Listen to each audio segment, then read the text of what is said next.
दिल्ली के deputy mayor और आम आदमी पार्टी के युवा नेता आले मोहम्मद इकबाल महज 22 साल की उम्र में निगम पार्षद बनने वाले पहले ऐसे नेता हैं जिन्होंने लगातार दूसरी बार नगर निगम के चुनाव में 17,000 से भी ज्यादा वोटों के मार्जिन से जीत हासिल करके एक रिकॉर्ड बनाया।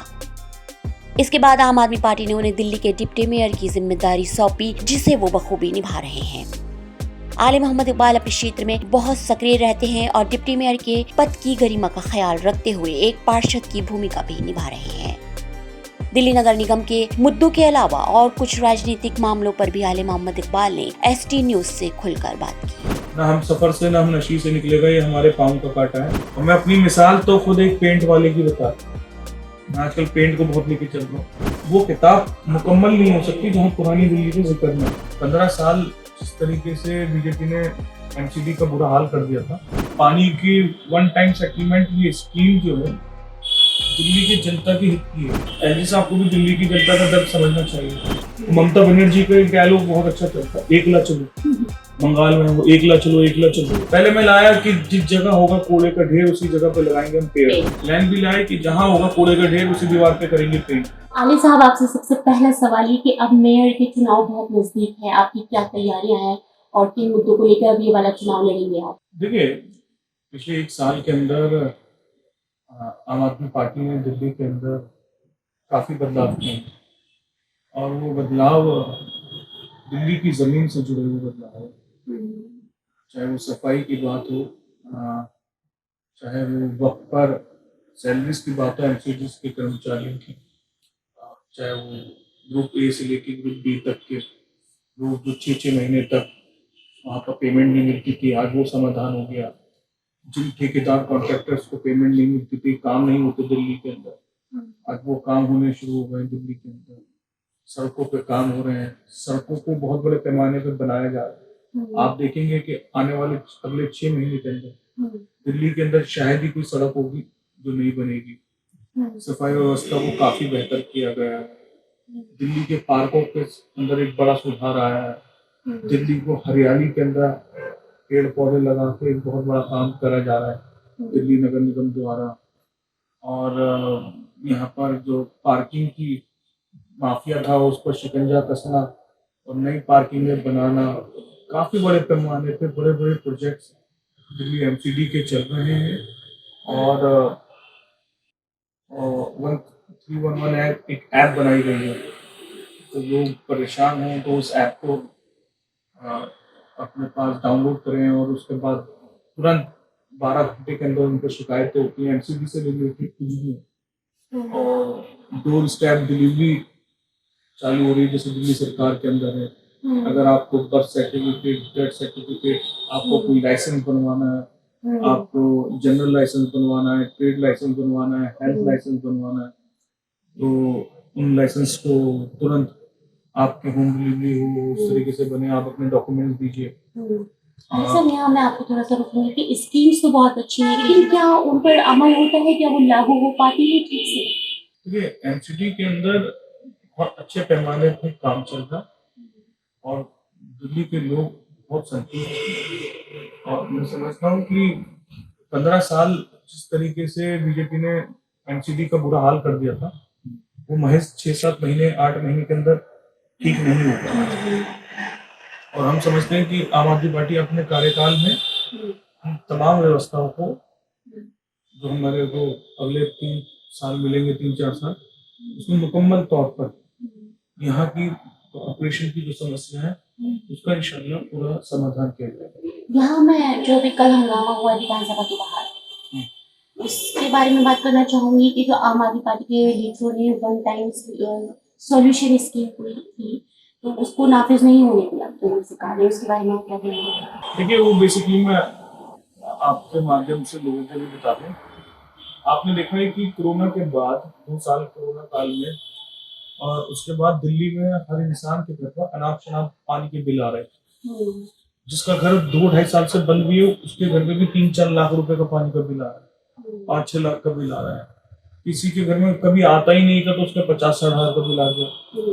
ये सिर्फ किसी 1-2 घरों की बात नहीं है, किसी एक आध विधानसभा की बात नहीं है, ये पूरी दिल्ली के अंदर लोग पानी के अनाप शनाप बिलों से परेशान थे। अब दिल्ली जो है एक ऐसा राज्य है कि जहां पर मुख्यमंत्री के साथ साथ एलजी साहब तक का आपको एलजी साहब के हिसाब से भी चलना पड़ेगा। और जहां पर जिस जगह पर एलजी साहब हों, फाइल जाती है यहाँ से एलजी साहब के यहाँ, तो मजबूरन आपको यहाँ पे बहुत सारी अप्रूवल लेफ्टिनेंट गवर्नर से लेनी पड़ती है। तो एलजी साहब के पास जो भी दिल्ली हित की जनहित की फाइल जाती है उस पर ऑब्जेक्शन हो जाता है। तो बस मेरा तो यही कहना है कि मैं समझता हूँ एलजी साहब को भी दिल्ली की जनता का दर्द समझना चाहिए। और पानी की वन टाइम सेटलमेंट की स्कीम जो है दिल्ली की जनता के हित की है। जैसे 200 यूनिट जो बिजली के अंदर हुआ था, ऐसे ही पानी के बिलों के अंदर भी वन टाइम सेटलमेंट ऐसे। फॉर एग्जांपल किसी का महीने का बिल आता था 500 रुपए पानी का, दूसरे महीने भी 500 आया, तीसरे महीने भी आया, और चौथे महीने उसका बिल आ जाता है 3000, 4000, 5000। तो सरकार ये स्कीम लाई है कि वो आपके जो रूटीन बिल्स हैं जिससे वो सेटिस्फाई है। फॉर एग्जांपल उसका 500 आ रहा था पहले महीने, दूसरे महीने, तीसरे महीने, और एकदम खराब आ गया, तो सरकार उसी को मानेगी जो उसका नॉर्मल आ रहा था। जैसे फॉर एग्जांपल 500 रुपए आ रहा था तो उसका 500 रुपए ही बिल के हिसाब से उससे पिछले सालों से लिया जाएगा, जो रूटीन चल रहा था जिससे वो सेटिस्फाई था, जिसको वो इजीली देता था और वो समझता था हाँ भाई ये मेरा जेन्युइन बिल है, ये मैं दे सकता हूँ। उसी की एवरेज करके उसको मल्टीप्लाई कर दिया जाएगा और उसी हिसाब से उससे पिछला बिल लिया जाएगा। और आज तक अपोजिशन को इस पर राजनीति नहीं करनी चाहिए, इसको उनको आने दिया जाए। चुनाव से इतने रूटीन काम नहीं, ये स्कीम का प्रस्ताव तो पिछले 8-9 महीने से चल रहा है, मगर अब फाइल पर ऑब्जेक्शन अब लग रही है। और समझता हूँ कि दिल्ली के लिए बड़ी परेशानी का सबब है कि दिल्ली वाले बेचारा बहुत पिस चुके हैं। ये आम आदमी पार्टी की स्कीम नहीं है, इसका फायदा सिर्फ आम आदमी पार्टी के कार्यकर्ताओं को या उनके वोटरों को नहीं होगा। ये स्कीम पूरी दिल्ली के लिए, चाहे वो किसी भी पॉलिटिकल पार्टी से ताल्लुक रखता हो। मैं समझता हूँ कि इस स्कीम को आ जाना चाहिए और उसको अप्रूवल एलजी साहब को दे देना चाहिए। पुरानी दिल्ली में आपने काफी काम किया है, ब्यूटिफिकेशन का काम चल रहा है, तो इस सिलसिले में पहले आप बताइए कि क्या कहना चाहेंगे। पुरानी दिल्ली एक बहुत खूबसूरत इलाका है, एक ऐसा इलाका है कि जिसकी अपनी एक अलग पहचान है, इतिहास के पन्नों में इसका नाम है। और दुनिया की किसी भी हिस्ट्री की बुक्स उठा के देख लीजिए, वो किताब मुकम्मल नहीं हो सकती जहां पुरानी दिल्ली का जिक्र ना हो। चाहे वो इंडियन हिस्ट्री की बात करिए, अगर मैं समझता हूँ कि अमेरिका में या यूरोपियन कंट्रीज में किसी भी यूनिवर्सिटी में हिस्ट्री का कोई स्टूडेंट होगा, उसने पुरानी दिल्ली के बारे में जरूर पढ़ा होगा। कहीं ना कहीं वो पन्ना टकरा जाएगा।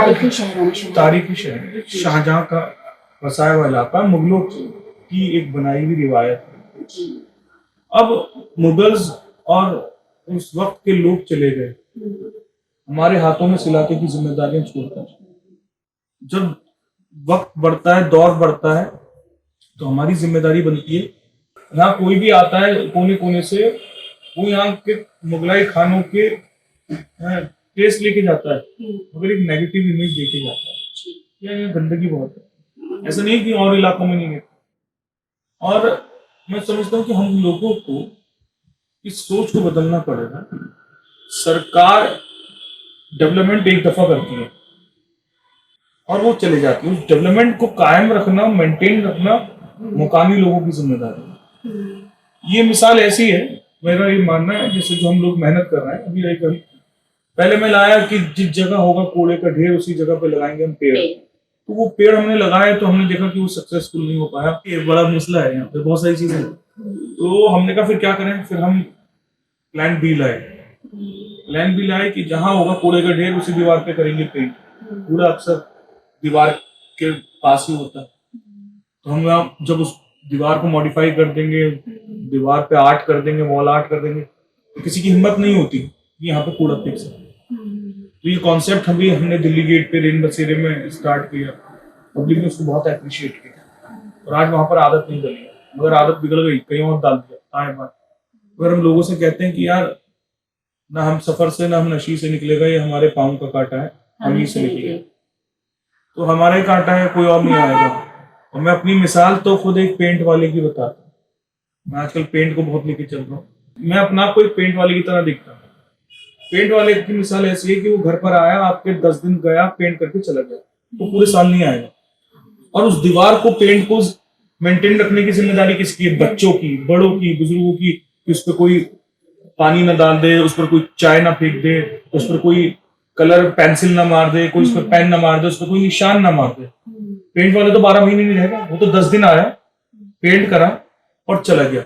उस दीवार को मेंटेन रखना, घर की उस सफेदी को कायम रखना, वो घर वालों की जिम्मेदारी है। यानी कि आपने अपना फर्ज जो है वो मैं निभा दिया अपना है। फर्ज निभा रहा हूँ। मैं वॉल आर्ट कर रहा हूँ, मैं ग्रीनरी कर रहा हूँ, मैं चले जाऊंगा ये वॉल आर्ट करके, ये ग्रीनरी करके। मगर उस गली, उस मोहल्ले की, उस मुकामी लोगों की, दुकानदारों की, आरडब्ल्यूएस की, एनजीओ की जिम्मेदारी है उन सब चीजों को मेंटेन रखें। आलिया साहब, बस ये एक बात और पूछना चाहती हूँ। ये तो रही पुरानी दिल्ली की बात, जैसा कि आपने पूरा समझाया, लेकिन ऐसा नहीं है कि दिल्ली के और भी कोई एरिया है और वहाँ पे भी बहुत ज्यादा गंदगी है और उनमें कोई सुधार नहीं है? मेरा ये मानना है कि अभी जब तक मेरा घर ठीक नहीं होगा तो मैं दूसरे इलाके को क्या करूँ। अब मैं यहीं की बात नहीं, मैं आप दरियागंज में बैठे हो, रोड क्रॉस करो, गोलचा सिनेमा के सामने अंसारी रोड है, जमीन आसमान का फर्क क्यों? बहुत फर्क है। तो एक कदम का तो फर्क है। एक रोड आपको क्रॉस तो करना चाहिए, रोड क्रॉस करके जाएंगे तो अंसारी रोड है, जमीन आसमान का अंतर।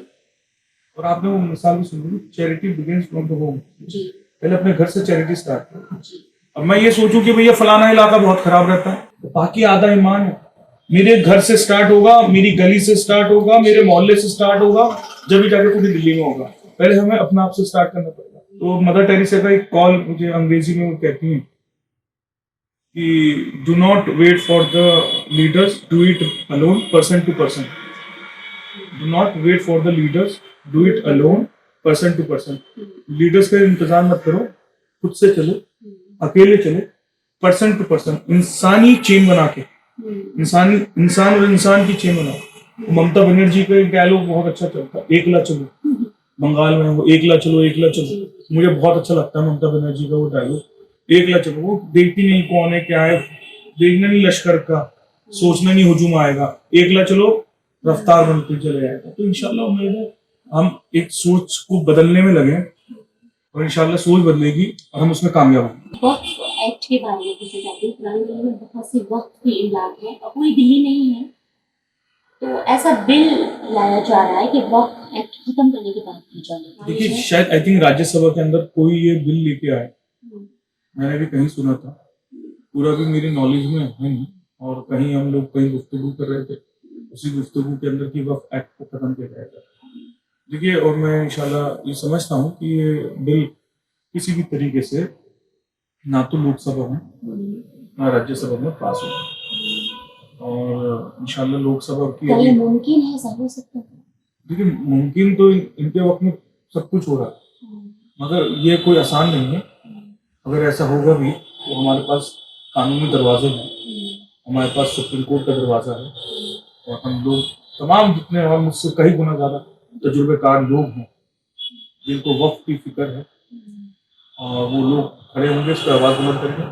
राज्यसभा के अंदर अपोजिशन का मैंडेट काफ़ी ज़्यादा है, और ये बिल राज्यसभा में जब आएगा तो वहाँ पे भी पास नहीं हो पाएगा इंशाल्लाह। और मैं समझता हूँ इसमें कोई भी ऐसी कोई बात नहीं। बस एक आखिरी सवाल, अभी कांग्रेस से सीट शेयरिंग पे बात बन गई है, तो ये चांदनी चौक लोकसभा क्षेत्र है, तो ऐसा माना जा रहा था कि शुएब इकबाल जी जो है वो प्रबल दावेदार हैं। नहीं, देखिए, शुएब इकबाल साहब पहले भी चुनाव लड़े और बहुत मुख्तसर मार्जिन से वो रह गए थे लोकसभा में, और उनकी आपको पता है अपनी अलग ही छवि है, उनके काम करने का ढंग। और पिछली बार जब वो चुनाव लड़े थे तो उस दौरान कपिल सिब्बल साहब को की फिर ताकतों को मजबूती न मिले तो उन्होंने कपिल सिब्बल साहब को सपोर्ट करा था, और दोनों दफा सिब्बल साहब को करा।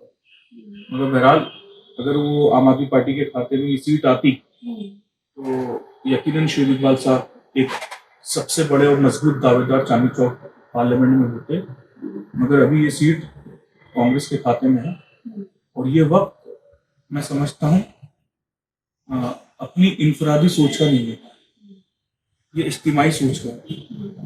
हमें अपना जाती किसी को भी पूरी दिल्ली में चाहे वो अलायंस के साथी हो या अपोजिशन के साथी हो, मुझ समेत कोई भी हो, चाहे वो बड़ा लीडर हो, छोटा हो, कोई भी हो, एक कार्यकर्ता हो, हमारा एक ही मकसद है कि इंडियन अलायंस के जितने तमाम साथी हैं वो जीते। टिकट मिले या नहीं मिले, कांग्रेस पार्टी जिसको भी यहाँ से चांदनी चौक से टिकट देगी, बड़े मार्जिन से उनको यहाँ से पूरा समर्थन और सपोर्ट मिलेगा। चाहे पूरी दिल्ली के अंदर दोनों पार्टियां मजबूती के साथ, पूरी ताकत के साथ चुनाव लड़ेंगी, और इसमें किसी को भी कांग्रेस पार्टी चांदनी चौक से टिकट देगी, या पूरी दिल्ली से दोनों पार्टियों के एक एक कार्यकर्ता वर्कर्स एक दूसरे के सिंबल्स पे एक होकर काम करेंगे और अपने उम्मीदवारों को जिताएंगे। बहुत बहुत और वो शुक्रिया।